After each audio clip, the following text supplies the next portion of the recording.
Assalamualaikum dan salam sejahtera. Hari ini saya akan membentangkan tentang tajuk pembentangan saya, iaitu propaganda British di Tanah Melayu pada zaman Perang Dunia Pertama pada tahun 1914 hingga 1916.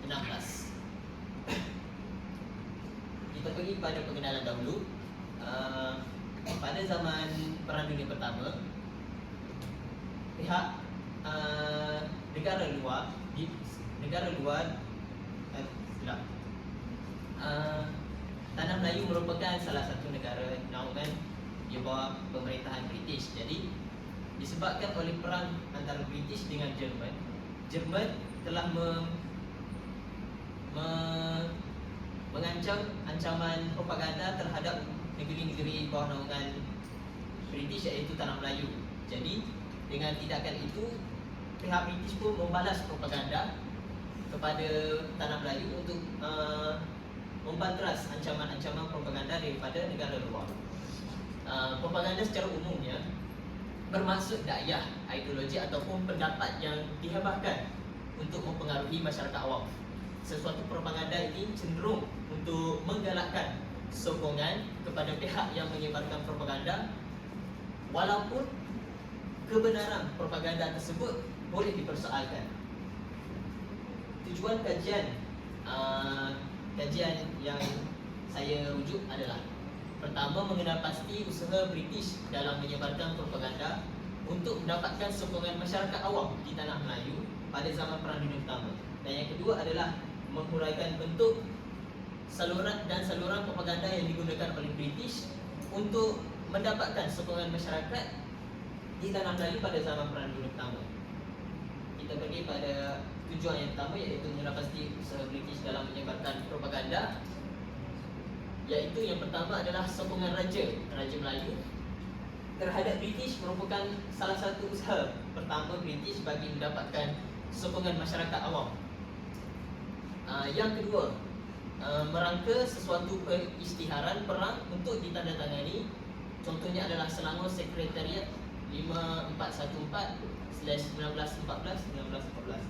Yang ketiga ialah menyebarkan laporan mengenai keratusan dan keganasan Jerman dalam Perang Dunia Pertama, iaitu contohnya Chief Secretary Government CSG 3512/1915.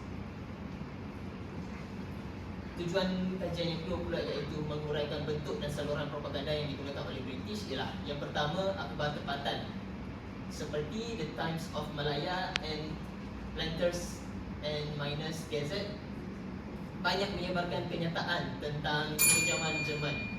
Yang kedua, tayangan filem propaganda kekejaman Jerman di Eropah turut disebarkan sebagai salah satu bentuk propaganda. Yang ketiga pula ialah sesuatu perhimpunan awam telah dibuat pada 4 Ogos bagi mengingati pengisytiharan perang terhadap Jerman turut dilaksanakan sebagai propaganda berbentuk patriotisme. Dan ini adalah kekuatan sumber bahan. Yang pertama adalah penggunaan bahasa yang mudah untuk dipahami. Kedua, contoh yang diberikan menunjukkan bukti yang kukuh terhadap kajian yang dilakukan. Dan yang ketiga, pembahagian kandungan yang tersusun dan jelas. Kelemahan sumber bahan pula ialah penggunaan ayat yang panjang menyukarkan untuk mengkaji kajian dengan lebih cepat. Dan yang kedua adalah ejaan pada sesetengah perkataan dieja dengan salah. Kesimpulannya, komunikasi British melalui propaganda di Tanah Melayu pada zaman Perang Dunia Pertama memperlihatkan usaha-usaha berterusan British sepanjang perang untuk memperkukuhkan penguasaannya terhadap Tanah Melayu. Apabila Perang Dunia Pertama meletus, hubungan di antara negeri-negeri Melayu dengan Turki dan Jerman yang wujud sebelum zaman terpaksa dihentikan. Zaman perang, sebagai negeri-negeri naungan dijajahan British, negeri-negeri Melayu ini turut menerima ancaman daripada negara-negara yang menjadi musuh British. Jadi sekian, terima kasih.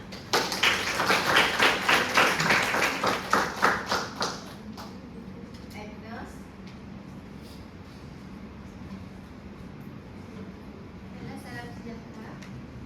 Soalan saya, apakah kesan perang terhadap ekonomi British? Okey, terima kasih atas soalan tersebut. Kesan terhadap British dalam sudut ekonomi. berlaku kerosakan pada tempat menyebabkan tanaman-tanaman musnah. Jadi apabila tanaman-tanaman musnah, negara British tidak dapat menyalurkan ekonomi mereka.